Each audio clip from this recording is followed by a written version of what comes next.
Buenas noches, iglesia. ¿Cómo se encuentran hoy? ¿Bien? ¿Con mucho calor? Gracias a Dios que estamos bien. Antes de iniciar, me gustaría que me acompañen con una oración. Amado Señor, Padre Santo, en esta noche te damos gracias porque permites que estemos aquí ante ti, que sea posible estar aquí presente para escuchar tu palabra, para conocerte un poco más, para deleitarnos en la palabra que tienes para esta noche. Ayuda, Padre Celestial, a que toda distracción sea quitada, tanto de nuestros pensamientos como de este lugar, para que estemos atentos a tu palabra y en reverencia la recibamos. En el nombre de Cristo Jesús. Amén.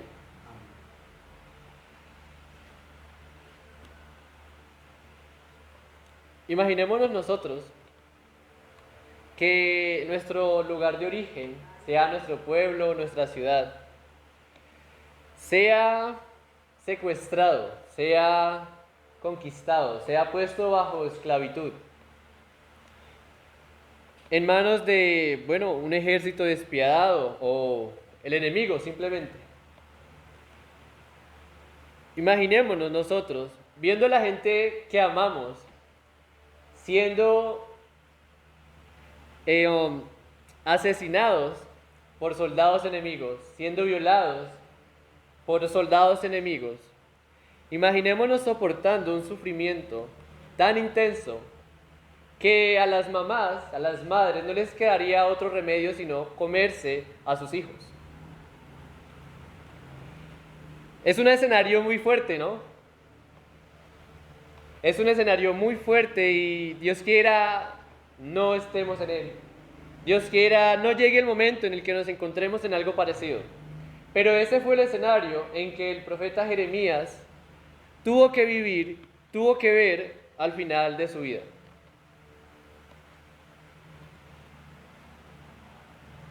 Esto pasó con el profeta Jeremías al final de su vida y ni siquiera pensarlo es algo agradable, duele, es algo doloroso.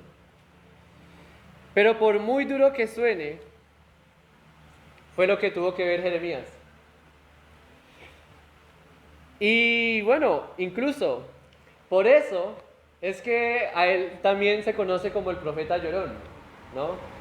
No es porque él sea muy sentimental, no es porque él sea frágil o muy sensible, sino por todo eso que tuvo que ver. Porque duró años advirtiendo al pueblo que vendría todo ese juicio y al final vino el juicio. Entonces, teniendo ya a Jeremías como el profeta llorón, no lo vamos a tener esta noche como el profeta llorón. Si hay un título para Jeremías, es aquel título que Dios le puso.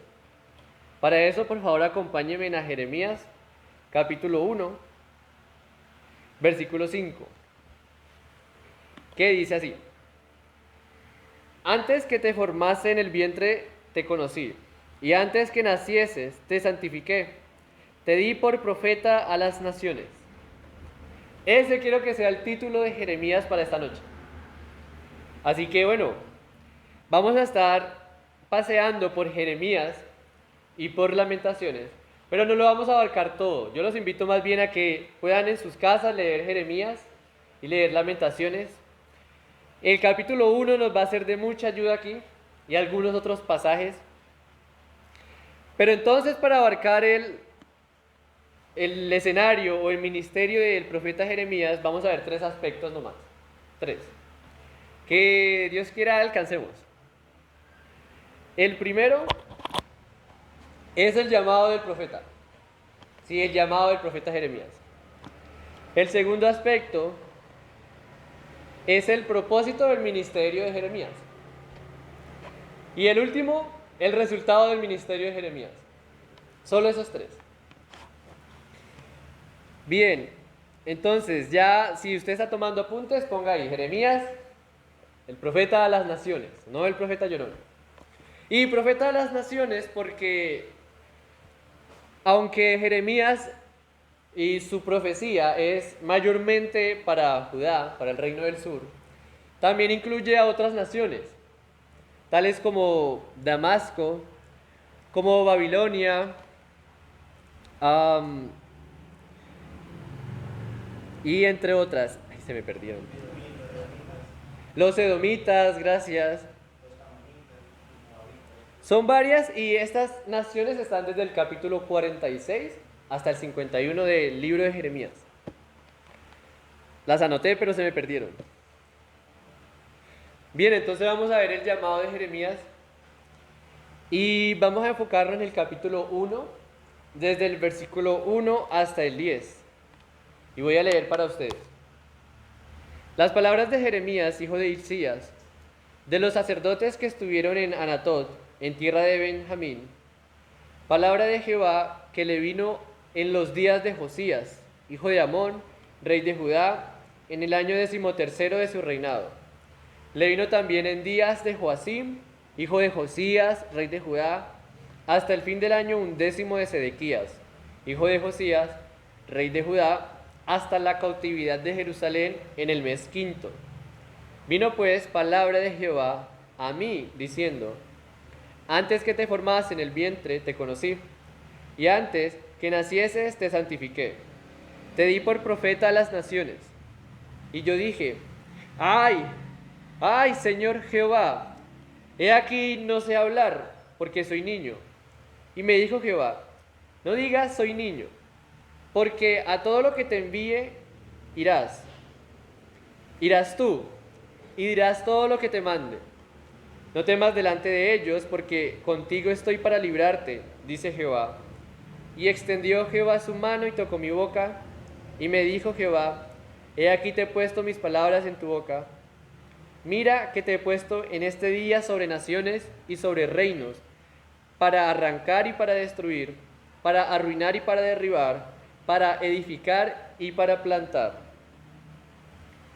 Aquí encontramos el llamamiento de Jeremías, que está prácticamente desde el versículo 4 al 10, pero del 1 al 3 son necesarios, ¿sí? Nos dan como el contexto de Jeremías, quién es Jeremías, qué hizo Jeremías y por cuánto tiempo Jeremías estuvo predicando. Entonces Jeremías era un sacerdote, era un levita.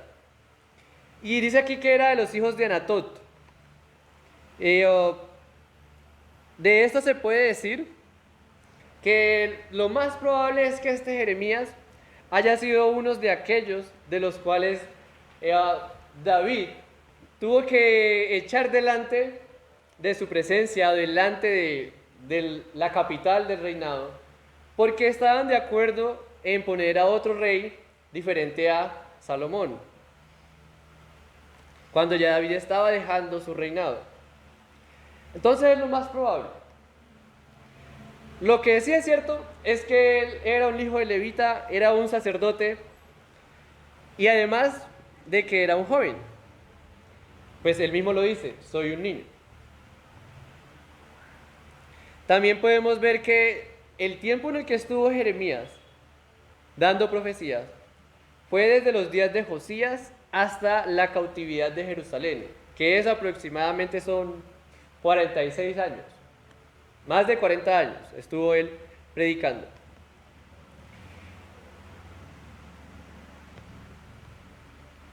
Y es así como ya entramos desde el versículo 4 al 10, ya conociendo un poquito de Jeremías.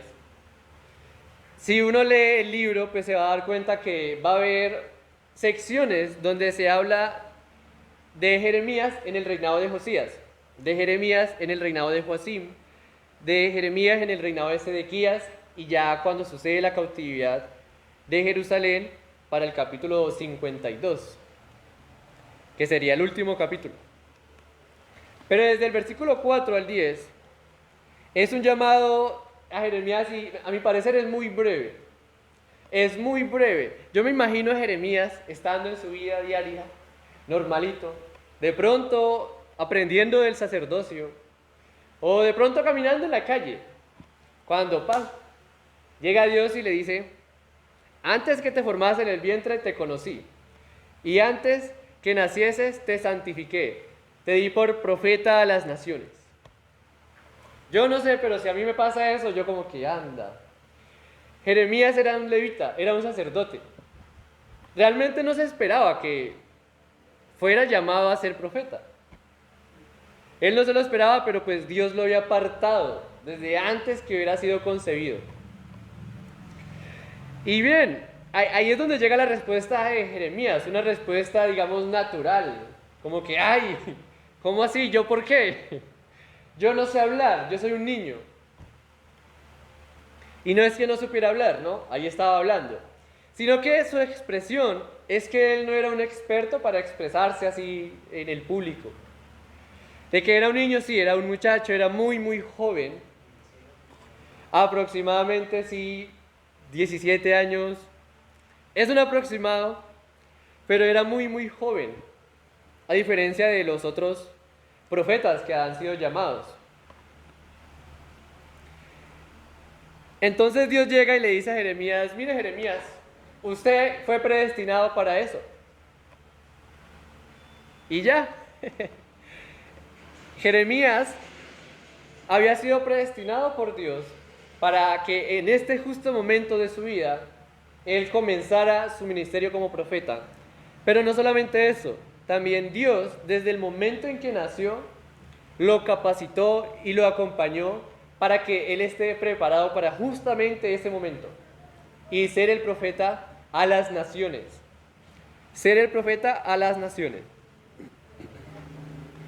Entonces, ¿qué le dice Dios a Jeremías frente a su, digamos, hacia su justificación, la justificación de Jeremías? ¿Qué dijo Jeremías? No sé hablar y soy un niño. ¿Y Dios qué le responde? Eso no es problema. Es como, Dios le dijo, eso es lo de menos. Y Dios le da 3 razones y están desde el versículo 7 hasta el 9. 7 hasta el 9.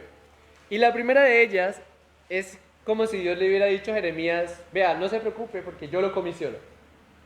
Y eso es lo que dice el versículo 7. No digas, soy un niño, porque a todo lo que te envíe irás tú, y todo lo que mande dirás. Y dirás todo lo que te mande. Entonces es como si yo le estoy diciendo, mira, no te preocupes, yo te estoy mandando. Yo te estoy dando la comisión. Así no sepas hablar, así no te sepas expresar en público, así seas un jovencito, yo te estoy comisionando. La segunda razón que le da Dios a Jeremías, por la cual él no se puede escapar, es el versículo 8. No temas delante de ellos, porque contigo estoy para librarte, dice Jehová. Y la razón es que Dios respalda a Jeremías. Dios respalda a Jeremías, y esto lo apoya el versículo 19 del capítulo 1. Dice, y pelearán contra ti, pero no te vencerán, porque yo estoy contigo, dice Jehová, para librarte. Así que no solamente Jeremías está siendo comisionado por Dios, también está siendo respaldado por Dios. Y el último es el versículo 9, donde Dios capacita a Jeremías. Dios capacita a Jeremías. Fue como si, listo, no eres experto en hablar, no importa. Eso no es necesario. No es necesario que seas experto en hablar. Lo único necesario para Jeremías era la palabra de Jehová. Entonces, ¿qué hace Dios? Versículo 9. Extendió Jehová su mano y tocó mi boca. Tocó la boca de Jeremías y le dijo, he aquí, he puesto mis palabras en tu boca. Entonces, frente a la justificación de Jeremías, puede ser que era muy temprano para su vida, Dios le dice, no, era justo este momento. Yo te estoy dando la comisión, yo te respaldo en este ministerio y yo te capacito. Este es un llamado de Jeremías y es un llamado muy, pero muy breve. En realidad, muy breve. Ahí termina. Ya llega el versículo 10 que dice, mira que te he puesto en este día sobre naciones y sobre reinos, para arrancar y para destruir, para arruinar y para derribar, para edificar y plantar. Pero entonces aquí en ese versículo 10 nos encamina a el propósito del llamado de Jeremías. Como que listo, Jeremías, ya has sido llamado para que seas profeta, pero tu ministerio se va a centrar en esto. Y ese es el versículo 10. Ese es el versículo 10. Ese es el segundo aspecto del desarrollo del varón de esta noche, Jeremías. El propósito del llamado de Jeremías, solamente el versículo 10. Entonces, con estas palabras, Dios le está expresando a Jeremías tres cosas también. Que en su ministerio hay un énfasis, que en su ministerio hay un plan de acción y le está dando un destello de cuáles van a ser los resultados de su ministerio. Solamente en el versículo 10, Dios le está dando a entender a Jeremías que en el ministerio que él va a tener va a haber un énfasis. También va a haber un plan de acción que Dios ya tiene preparado y que va a presentar unos resultados. Lo voy a volver a leer. Dice así: mira que te he puesto, el versículo 10 del capítulo 1 de Jeremías. Mira que te he puesto en este día sobre naciones y sobre reinos, para arrancar y para destruir, para arruinar y para derribar, para edificar y para plantar. Entonces, con estas palabras, yo quiero hacer un ejercicio con ustedes. ¿El ejercicio cuál es? Vamos a apartar estos verbos. ¿Cuáles son? Arrancar, destruir, arruinar, derribar, edificar y plantar. Son 6, ¿bien? Yo quiero que ustedes puedan tomar esas 6 palabras, esos 6 verbos, y dividirlos. Divídanlos. Pueden ser en 2 grupos, en 3 grupos, en 4 grupos. Divídanlos en su mente. Mientras tomo agua.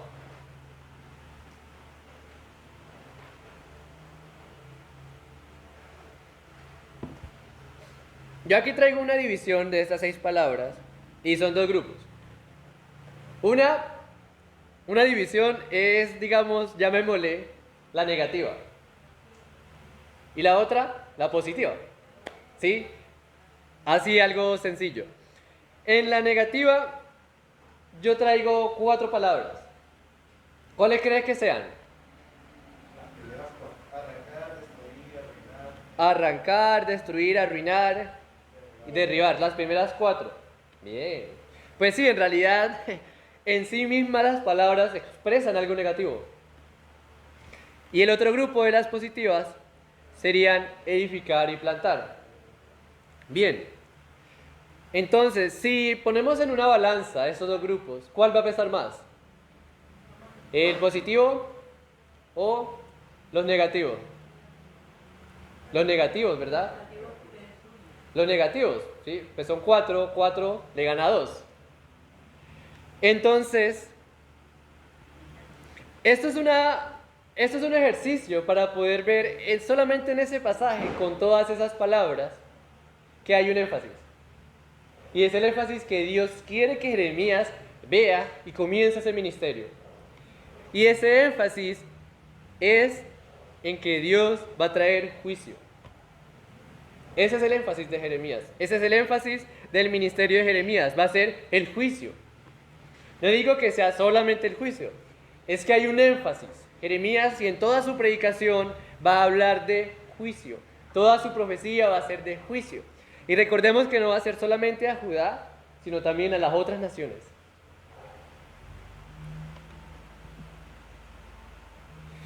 Pero bueno, este era un ejercicio con el cual nosotros nos podemos familiarizar, ¿bien? Porque hay otro ejercicio que yo espero fue el que hizo Jeremías. Porque Dios no le dio este listado de palabras a Jeremías al azar. Dios no le dio este listado como que, no, mire, va primero a arrancar, va primero y luego va a destruir, luego va a plantar, luego va a derribar, luego va a arruinar y luego va a edificar. No, Dios le dio este orden de palabras a Jeremías con un propósito.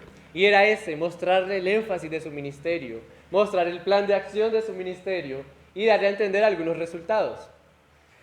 Así que este grupo de palabras ya no las vamos a dividir en 2 distintas, positivas, negativas, no. Vamos a ponerlas todas en una sola lista, en un solo listado. Si usted está tomando apuntes, póngalas. La primera es arrancar, la segunda es destruir, la tercera es arruinar, la cuarta es derribar, la quinta edificar y la sexta plantar. Así, una tras otra. Así la recibió Jeremías. Ya teniendo este grupo, vamos a formar parejas. No las vamos a separar, vamos a tener esta lista. Pero las parejas que vamos a formar serán las siguientes. La primera palabra con la última.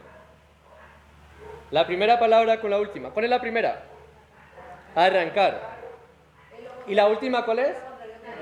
Plantar. Vamos asimilando, ¿no? Vamos haciendo conexiones. Eso Dios hizo con Jeremías. La segunda pareja. La segunda palabra con la quinta. ¿Cuál es la segunda palabra? Destruir. Y la quinta, edificar. ¿Están relacionadas? Exacto. Eso mismo entendió Jeremías. Dios le dio este listado de palabras a Jeremías para que él hiciera esas conexiones, para que asimile qué es lo que va a pasar en su ministerio. ¿Y qué haría el otro grupo, la otra pareja, que sería la tercera palabra y la cuarta? La tercera es arruinar y la cuarta, derribar. Derribar. De pronto en algunas versiones salga el orden distinto,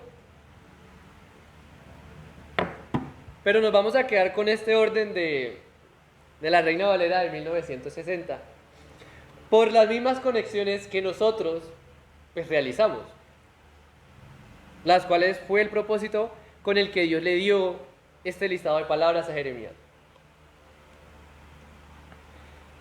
Bien, entonces el primer grupo de palabras, que el cual era arrancar y plantar, están relacionados al campo de la agricultura, ¿no? Del campo y todo ello.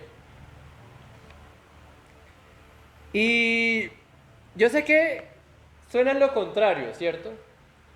Pero no lo veamos como lo contrario. Veámoslo como lo necesario. ¿Por qué? Porque para plantar, ¿qué se necesita hacer? Arrancar.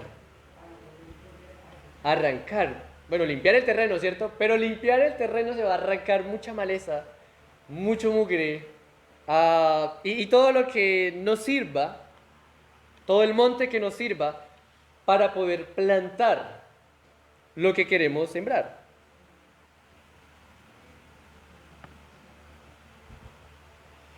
El segundo grupo de palabras, que es destruir y edificar, tampoco lo veamos como contrarios, sino como necesarios. ¿Por qué? Para edificar, ¿qué es necesario hacer? Destruir. Ya sea un ecosistema, un bosque. Exacto, se necesita sí o sí destruir para poder edificar. Incluso no podemos edificar sobre un edificio, ¿no? Y tenemos un ejemplo aquí en nuestra ciudad, muy lamentable. Trataron de construir sobre una construcción y ¿qué pasó? Se vino abajo todo. Entonces no se puede construir sobre un cimiento ya establecido. Por eso es necesario destruir para edificar. Es necesario para edificar. El otro grupo de palabras, que es arruinar y derribar, están relacionados a un ámbito o un campo de acciones militares. El primer grupo de la agricultura, el segundo grupo la construcción y el tercero con acciones militares. Y estas pueden sonar como las más duras, porque es arruinar y derribar. Si lo ponemos así, si lo planteamos así, es el objetivo que un ejército tiene contra el otro ejército enemigo.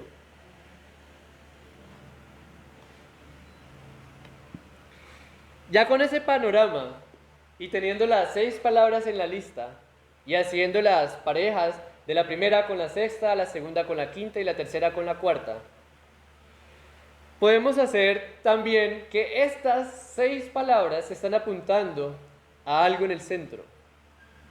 Es decir, a la tercera y a la cuarta palabra. A algo en el centro, a la tercera y a la cuarta palabra, las cuales son arruinar y derribar. Así que tanto desde una forma, el primer ejercicio que hicimos, como desde la otra forma, el ejercicio del listado de las palabras, hay un énfasis en el ministerio de Jeremías. ¿Que cuál es? Juicio. Va a venir juicio. Pero como dije, no va a ser solamente juicio. El énfasis va a ser juicio. Sí, pero este juicio está apuntando ¿a qué? A las últimas dos palabras. Las 4 primeras palabras están dirigiendo la mirada a las últimas dos, que son edificar y plantar. Y esto se ve en el libro de Jeremías, porque, por ejemplo, desde el desde el capítulo 2 hasta el capítulo 29 es puro juicio.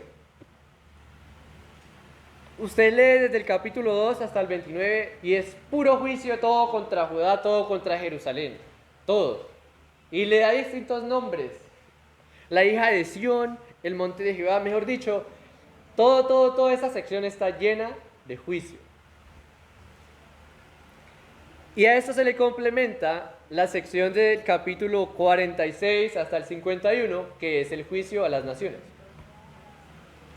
Así que sería un total de 32 capítulos donde Jeremías relata solo y solamente juicio. El juicio de Dios. 32 capítulos y el libro tiene 52. Hay una sección que es llamada el libro de la esperanza o el libro de la consolación y va desde el capítulo 30 al 33. 30 al 33. Son 4 capítulos de 52 que por lo menos muestran una esperanza, muestran una consolación, muestran una esperanza en que en medio de todo ese juicio Dios no los va a dejar desamparados. Entonces, este versículo 10 del capítulo 1 de Jeremías encierra todo el ministerio de Jeremías, pero a la misma vez lo expande. Es impresionante solamente ese versículo, por esas 6 palabras. Bien, entonces, ese es el énfasis del ministerio de Jeremías, juicio. No es solamente juicio, también hay una esperanza, también hay consolación después del juicio, pero hay un énfasis. También encontramos en el versículo 10 del capítulo 1 de Jeremías que Dios tiene un plan de acción. Dios tiene un plan de acción, ya está establecido y así va a ser. Entonces hablábamos de los grupos de palabras, que primero vamos a destruir para luego plantar. Ese es el plan. Que primero primero vamos a arrancar para plantar. Que primero vamos a destruir para edificar. Eso es lo que vamos a hacer, ese es el plan de acción. Las dos del medio las dejamos allí porque ese fue el énfasis. Pero entonces la primera y la sexta, la quinta y la segunda, ese es el plan de acción que Dios le está mostrando a Jeremías. Y podríamos pensar nosotros, oiga, duro. Y espero que lo pensemos.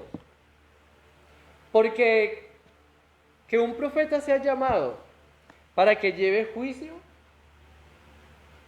va a ser duro. Pero peor aún, cuando este profeta es llamado para que solamente haga un énfasis en el juicio. Por ejemplo, con Jonás. Cuando Dios llamó a Jonás, ¿cuál fue su excusa de no hacerle caso a Dios? Jonás le dijo a Dios, mira, yo sabía que si yo iba y predicaba, ellos se van a arrepentir, tú los perdonarías. O sea, es como si Jonás hubiera querido dar el juicio, pero no, él sabía que Dios los iba a perdonar. Y por eso no fue. Ojalá Jeremías, Dios le hubiera dicho, mira, vas a predicar esperanza, vas a predicar consolación, vas a llevar mi liberación. De pronto hubiera dicho, sí, heme aquí, envíame a mí, como dijo Isaías. Pero no. Yo creo que Jeremías se lo esperaba, su situación estaba malísima. La situación del pueblo estaba malísima, pero era necesario el juicio.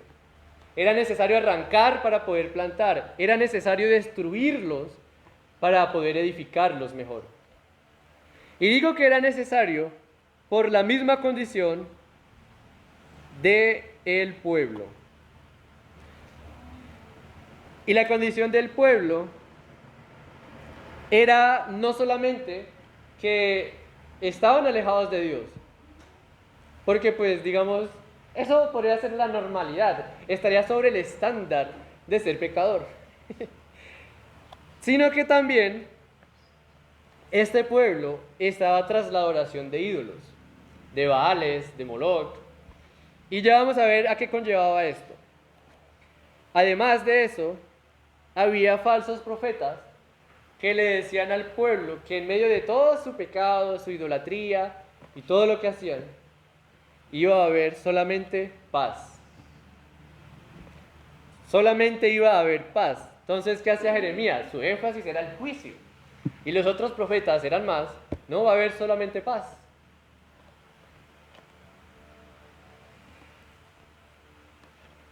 Entonces, en medio de la adoración que este pueblo presentaba a sus ídolos, era que hacían un altar, pero ese altar no quemaban incienso, no quemaban animales, sino que quemaban a sus propios hijos. Quemaban a sus propios hijos, y de eso Dios les hace un reclamo muy duro en el capítulo 7 de Jeremías, versículo 30 y 31.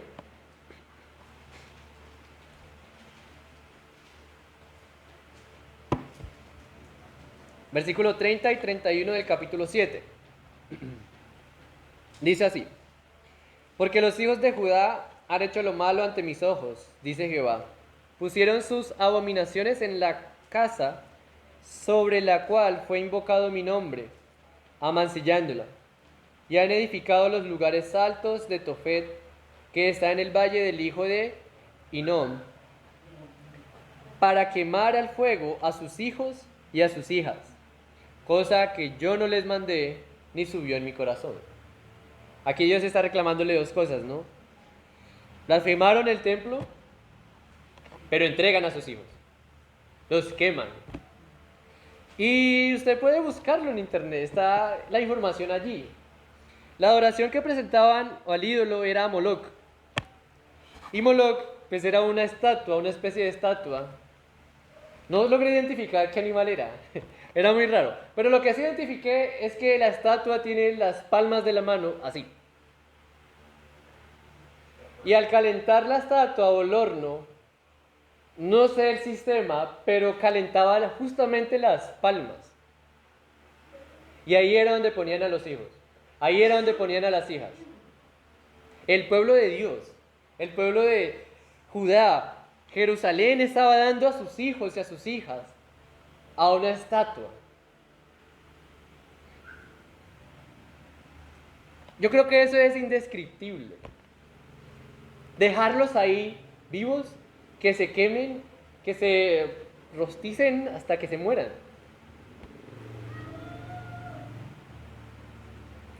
Entonces, ¿ven la situación del pueblo? ¿Por qué era necesario arrancarlos, destruirlos para plantar y para edificar? Era necesario. Lo que hacían era muy horrible, pero mucho más horrible era lo que les esperaba a ellos.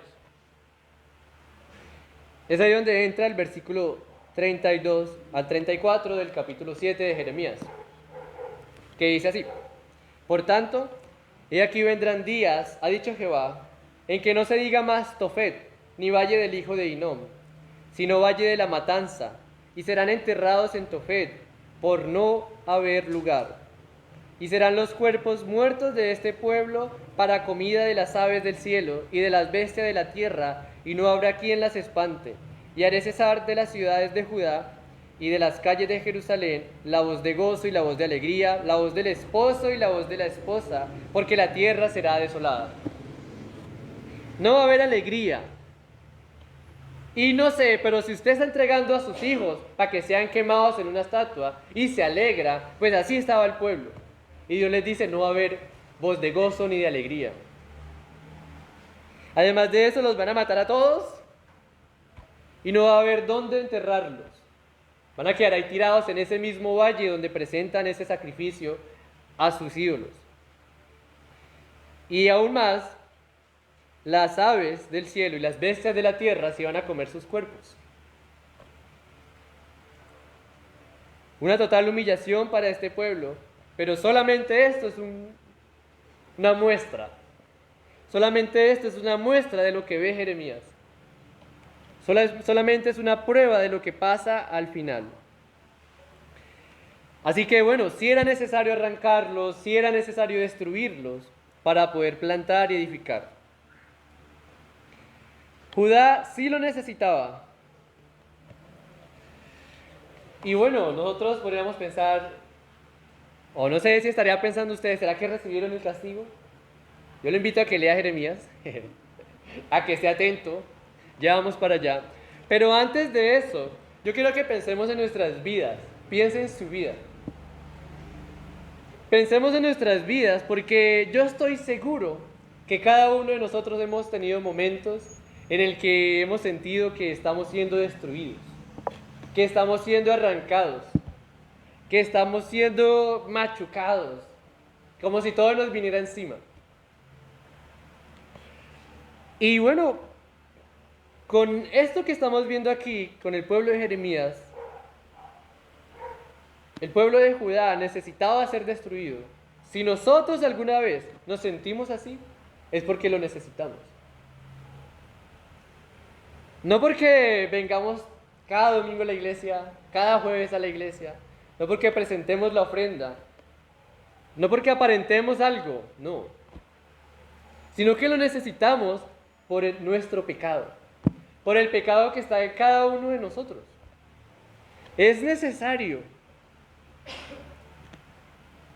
Yo ponía esta ilustración que todos estamos familiarizados y es con una lata de gaseosa o de Speed. ¿Qué hacemos cuando la acabamos? Va para el suelo y la aplastamos con nuestro pie hasta ya no más poder. Que quede bien, pero bien finita, bien aplastada. Bien, esa es la ilustración que yo uso para mostrar cómo Dios obra en nosotros cuando en realidad lo necesitamos. Cómo Dios nos aplasta al punto de que abramos nuestros ojos y veamos que realmente lo necesitamos a Él.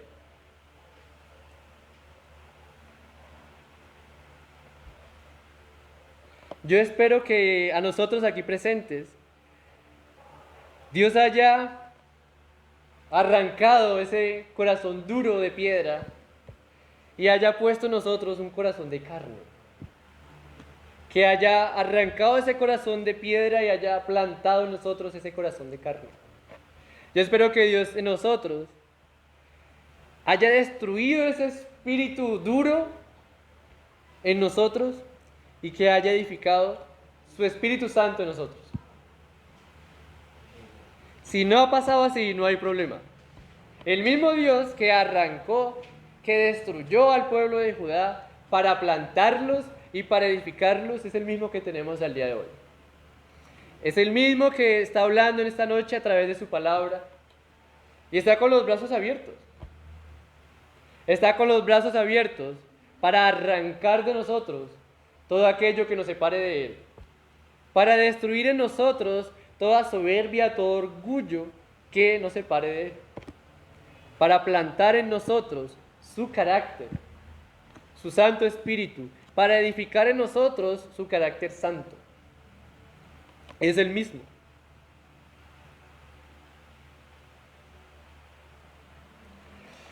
Y bueno, yo creo que si nosotros pensamos en la situación más dura de nuestra vida, pues tengo que decirle que no es la más dura de nuestra vida, no es la más dura de su vida, porque vienen muchas más duras. Y después de la más dura que venga va a venir otra más dura que esa. Pero aún así, esa no se compara con el castigo más terrible y humillante que recibió el Señor Jesucristo. No se compara. No se compara porque no solamente por la cruz, por los clavos o por las burlas que recibió, sino porque su castigo, el castigo que recibió el Señor Jesucristo, fue por un pecado que no era de Él, que Él no cometió. No era de Él, sino que era nuestro. Era nuestro, era de nosotros. Pero Él lo recibió allá en la cruz, recibió ese castigo, tomó nuestro lugar. Y ahora nosotros podemos estar aquí.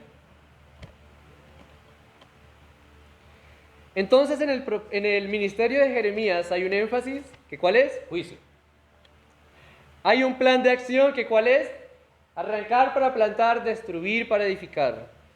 Pero también hay una muestra de los resultados que vendrán para Jeremías. Y yo creo que en sus mentes, ya con estas dos anteriores, los haya podido discernir, ¿no? Si usted es el profeta Jeremías y su énfasis es solamente el juicio, yo no me imagino al pueblo de Judá alegre. Sí, nos trajo juicio Jeremías, no. ¿Qué era lo más probable? Que no lo iban a escuchar, que lo iban a rechazar.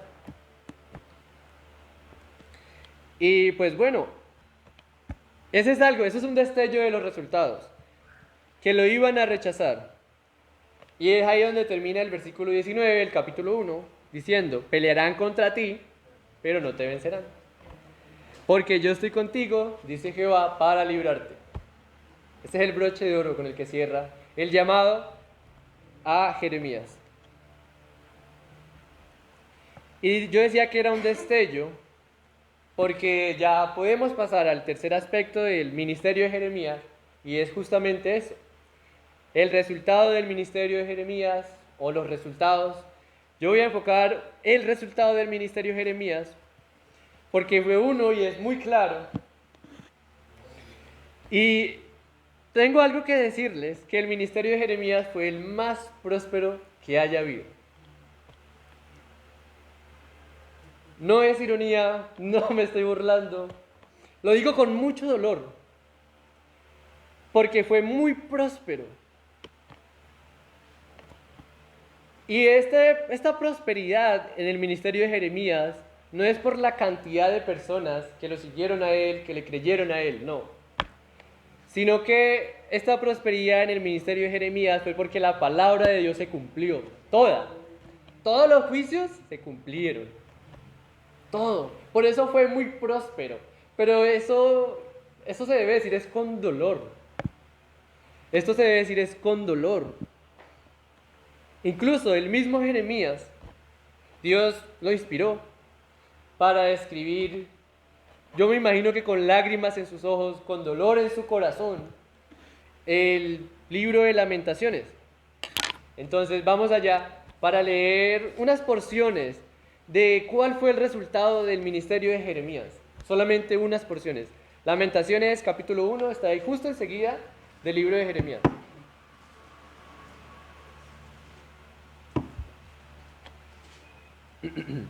Bien, capítulo 1 del 1 al 10. Voy a leer para ustedes porque tengo más porciones. Dice, ¿cómo ha quedado sola la ciudad populosa? La grande entre las naciones se ha vuelto como viuda. La señora de provincias ha sido hecha tributaria.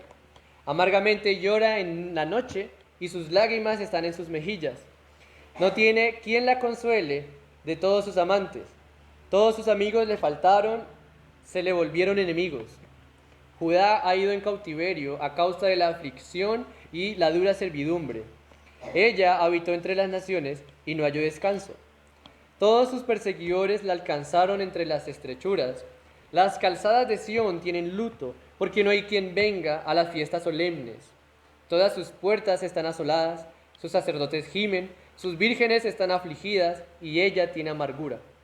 Sus enemigos han sido hechos príncipes, sus aborrecedores fueron prosperados, porque Jehová la afligió por la multitud de sus rebeliones. Sus hijos fueron en cautividad delante del enemigo. Desapareció de la hija de Sión toda su hermosura. Sus príncipes fueron como siervos que no hallan pasto, y anduvieron sin fuerzas delante del perseguidor.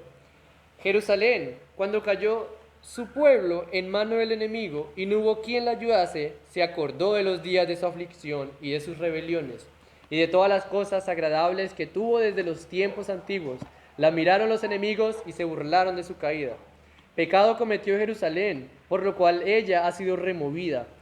Todos los que la honraban la han menospreciado, porque vieron su vergüenza, y ella suspira y vuelve atrás. Su inmundicia está en sus faldas, y no se acordó de su fin. Por tanto, ella ha descendido sorprendentemente, y no tiene quien la consuele. Mira, oh Jehová, mi aflicción, porque el enemigo se ha engrandecido. Extendió su mano el enemigo a todas sus cosas preciosas. Ella ha visto entrar en su santuario a las naciones, de las cuales mandaste no entregasen en tu congregación. Bien, hasta ahí se dan cuenta lo que pasó.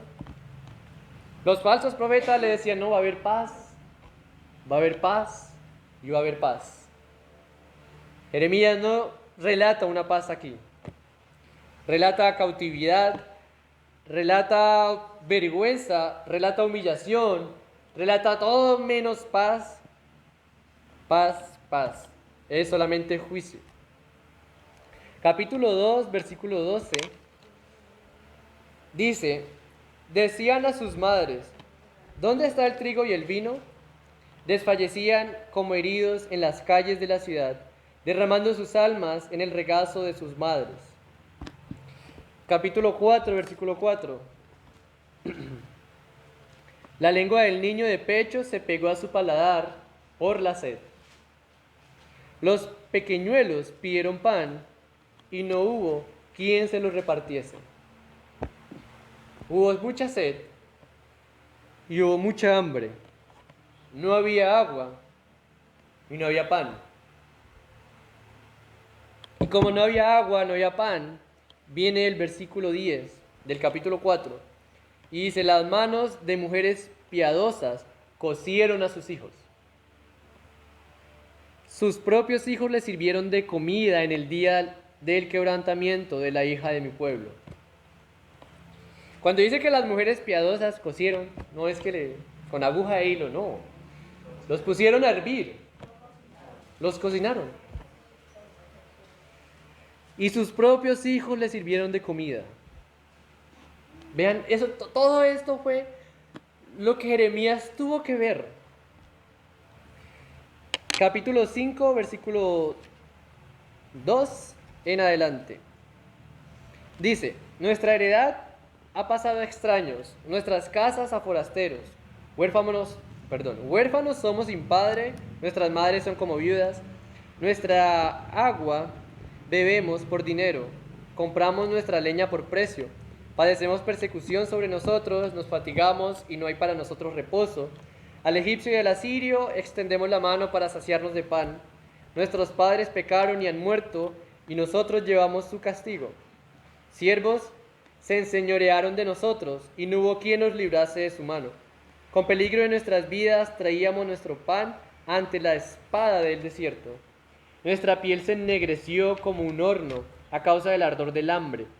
Violaron a las mujeres en Sión, a las vírgenes en las ciudades de Judá. A los príncipes colgaron de las manos. No respetaron el rostro de los viejos. Llevaron a los jóvenes a moler, y los muchachos desfallecieron bajo el peso de la leña. Los ancianos no se ven más en la puerta, los jóvenes dejaron sus canciones. Cesó el gozo de nuestro corazón, nuestra danza se cambió en luto. Cayó la corona de nuestra cabeza. ¡Ay ahora de nosotros, porque pecamos! Por esto fue entristecido nuestro corazón, por esto se entenebrecieron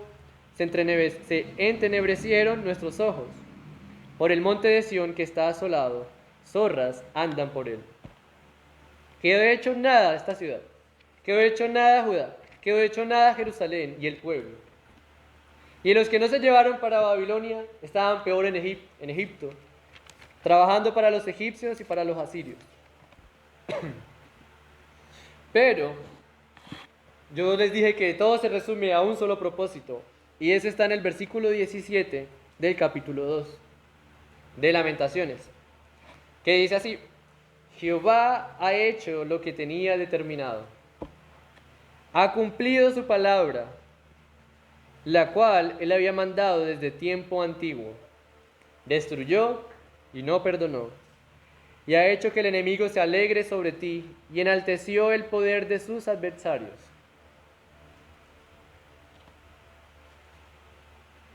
Duro, totalmente. Totalmente duro, que todo lo que haya que tenido sufrir el pueblo, Jeremías lo resume en: Jehová ha cumplido su palabra.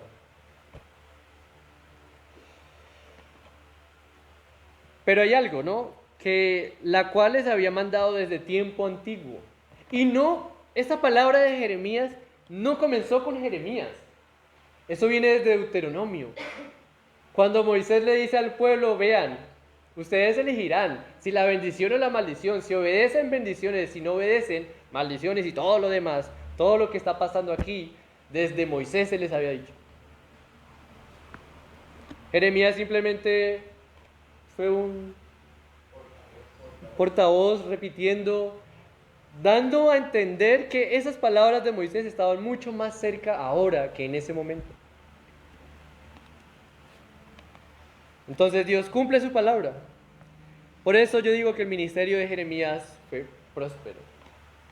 Difícilmente fue próspero, con mucho dolor, fue próspero. Y bueno, ustedes dirán, Jeremías vio todo eso, ¿qué hizo él? ¿Qué creen ustedes que hizo Jeremías? ¿Verlos? Jeremías, todo ese maltrato, todo el rechazo que le hicieron a él durante su ministerio, eso no fue nada. Para él eso no fue nada. Incluso lo pusieron en una cisterna para que se muriera ahí. Lo sacaron los reyes enemigos incluso. Pero a él lo metieron allá, su pueblo, para que él se muriera y ya no molestara más, prácticamente. Pero eso no fue nada duro para Jeremías. Eso fue lo de menos. Él antes salió allá y volvió a predicar. Para Jeremías lo más duro fue ver todo esto que hemos leído en Lamentaciones. Fue muy duro para él ver cómo el juicio de Dios vino sobre su pueblo amado. Y lo peor de todo es que Jeremías no podía hacer nada. Jeremías no podía hacer nada.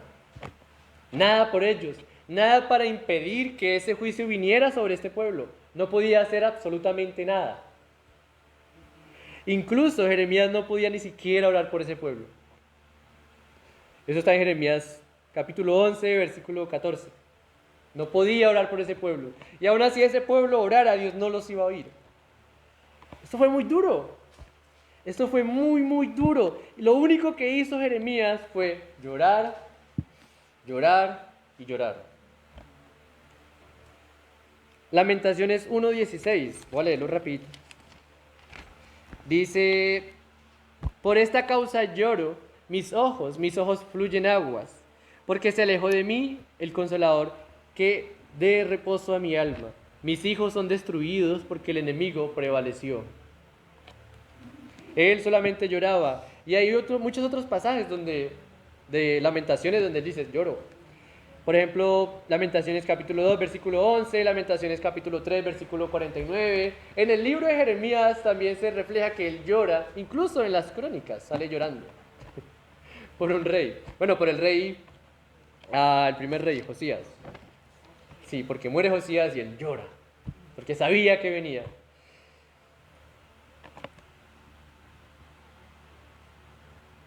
Entonces Jeremías no pudo hacer nada para ayudar a este pueblo, ni siquiera levantar una plegaria. ¿Qué hizo Jeremías? Llorar y plasmarlo en Lamentaciones. Para el Nuevo Testamento, nosotros vemos como que una escena parecida. ¿Por qué? Porque aquí Jeremías estaba llorando, tenía dolor en su corazón, lloró amargamente, no podía hacer nada, pero él no lloraba porque a él también le tocó sufrir. No, él no lloraba porque se estaba vengando de todo lo que le hicieron en su ministerio, no. Jeremías lloraba porque esas eran las consecuencias del pecado. Y para en el Nuevo Testamento, justamente en Juan capítulo 11, vemos que el Señor Jesucristo llora también. Juan 11:35 dice Jesús lloró. Y si nosotros vemos o sabemos la historia, ¿qué había pasado? Primero le habían dicho a Jesús, Lázaro está enfermo. Lázaro, el que amas, está enfermo. Y luego llegan y le dicen, Lázaro, el que amas, murió, duerme. Entonces cuando Jesús va a ver la tumba de Lázaro, va a ver las hermanas de Lázaro, ya habían pasado 4 días desde que Lázaro había muerto. Y justamente estando afuera de la tumba, dice Jesús lloró. Y no sé si usted se preguntó alguna vez, como que, bueno, ¿por qué Jesús lloró? Si él sabía que lo iba a resucitar. E incluso él ya se lo había dicho a Marta, yo soy la resurrección y la vida. Pero Jesús llora no porque pues, su amado amigo había muerto, sino porque esas eran las consecuencias que el pecado había traído a la humanidad, a su creación. ¿Y saben qué? A diferencia de Jeremías, que Jeremías se quedó llorando amargamente, Jesús no se quedó llorando. Jesús sí pudo hacer algo al respecto. Jeremías no podía hacer nada, no pudo hacer nada. Cristo dio hasta su última gota de sangre. Jeremías pudo haber deseado incluso recibir el castigo, solamente él, en lugar de todo el pueblo, pero no podía ni siquiera. En cambio, Cristo sí hizo posible que el castigo que venía sobre el pueblo de Dios, sobre nosotros, cayera sobre él y no sobre nosotros. Cristo no se quedó llorando al ver las consecuencias del pecado. Él sí pudo hacer algo. Él sí pudo presentarse delante de Dios el Padre y decir, tómame a mí. Toma este sacrificio. Y ese sacrificio fue hecho una vez y para siempre. No es necesario que Cristo se vuelva a presentar, porque su sacrificio fue suficiente para que todo ese juicio que venía sobre nosotros cayera sobre Cristo.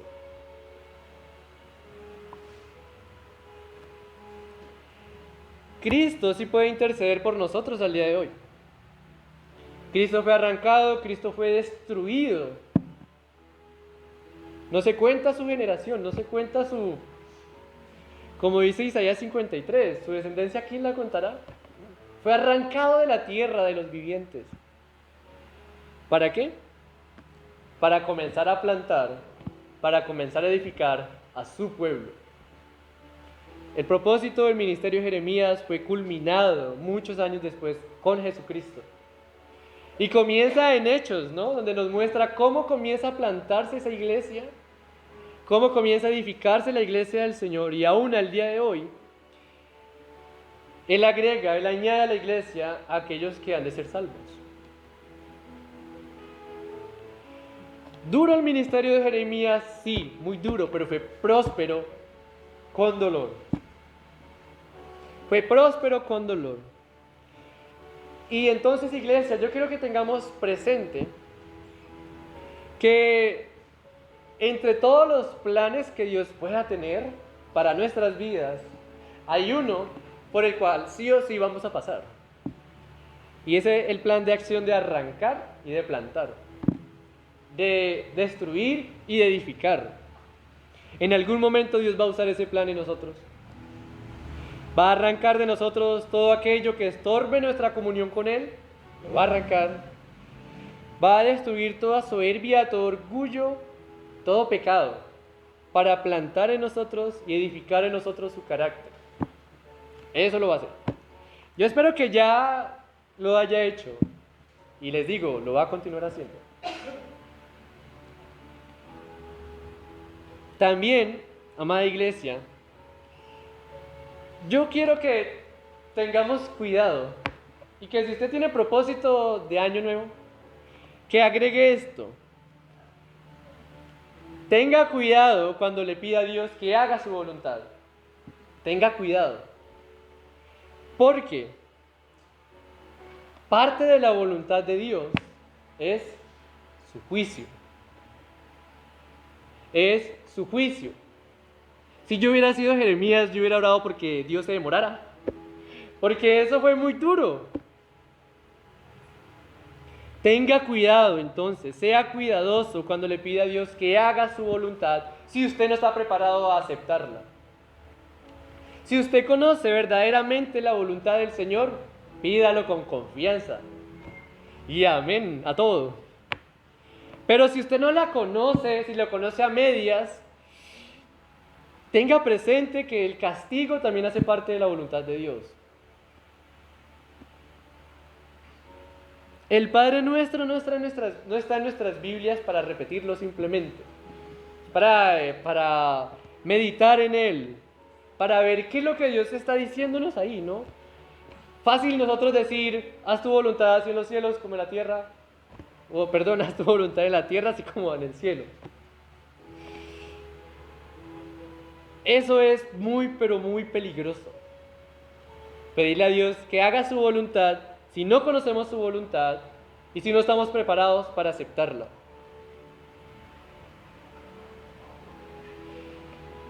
Si conocemos su voluntad, listo, oremos. Y digamos, si el Señor quiere, iremos, si el Señor quiere, andaremos. Que sea la voluntad de Dios, porque ¿saben qué? Incluso el Señor Jesucristo, conociendo cuál era la voluntad de Dios el Padre, orando en Getsemaní, Él sudó sangre de la angustia de pronunciar esas palabras, que se haga tu voluntad y no la mía. Nomás con ese ejemplo, vean el peligro. Vean el peligro. Y por último, no seamos insensibles al pecado. Podríamos pensar nosotros, claro, tenemos la verdad, conocemos del Señor, nos congregamos en la iglesia y nuestra mente se puede enorgullecer de eso, al punto de vernos por encima de los demás. O por lo menos de quienes no tienen esta verdad. Eso no debería ser así, porque ellos pecan simplemente porque son pecadores, porque desconocen la verdad de Dios y porque aborrecen la verdad de Dios. Eso que debería causar orgullo en nosotros porque no somos como ellos, o debería causar, no sé, enojo en nosotros porque son necios y siguen en lo mismo. Ninguna de las dos. Yo espero que frente al pecado nosotros sintamos dolor. Dolor. A Jeremías lo intentaron de matar más de una vez su propio pueblo con los que él siguió, a quienes él amaba. Y en lugar de reírseles, en lugar de gozarse porque estaban siendo castigados, él lloró. ¿Cuánto más nosotros? No podemos y no debemos dolernos por el pecado en aquellos en quienes nos rodean. Nos debería doler. El mismo Señor Jesús lloró al ver las consecuencias del pecado. ¿Por qué nosotros vamos a juzgar? ¿Por qué nosotros vamos a juzgar a los demás? Seamos sensibles al pecado. Porque hubo un momento, hubo un tiempo en nuestra vida que éramos como ellos o peor que ellos. Incluso dentro de la iglesia. Aquí dentro de la iglesia somos más rápidos para juzgar. Total. Aquí en la iglesia uno no se salva. Y no estoy hablando solamente de estas cuatro paredes. Estoy hablando del cuerpo del Señor. Del cuerpo del Señor. Eso tampoco debería causar enojo o rabia o orgullo en nosotros. Tampoco debería sorprendernos, porque por algo Dios usa el plan de acción de destruir y edificar y de arrancar y de plantar en nosotros. Porque lo necesitamos ser santificados por Dios. Que no nos sorprenda, y si nos sorprende, que no nos espante los tipos de pecados, la variedad de pecados que hay en la iglesia. Porque lo que debemos hacer es, en lugar de alejar al pecador, Debemos es estar ahí para animarlo y encaminarlo a Dios. Llevarlo al arrepentimiento, porque para eso estamos, los unos a los otros, para animarnos, no para juzgarnos. Que en realidad el pecado nos duela, tanto el nuestro como el de los demás. Porque solamente de esa forma nosotros vamos a darnos cuenta que la palabra de Dios se está cumpliendo.